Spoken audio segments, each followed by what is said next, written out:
Мен Кулунова Паризат, Курама айылынын тургуну. Каптабарык айылынанбыз.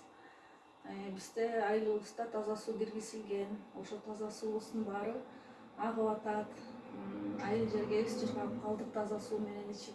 Ошо азыр бизде үйдүн ичинде да, сыртында да, бүт жагыбызда таза суу менен камсызбыз. Мындай таза суулар менен агып атат. Биякта да бул үйдө үчтен да бар. Андан да кухнябызда да бар.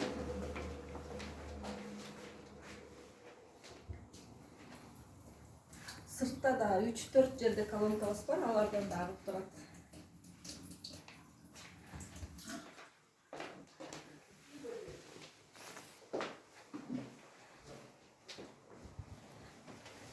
Колонканы да көрсөтөбү?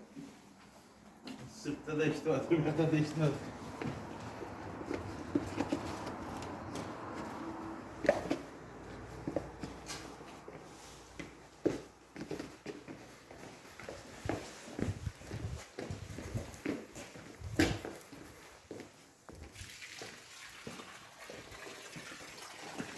Мындай колонкадан кийин ары жакта да, биякта да, бүт жерде бар, баарында агып атат.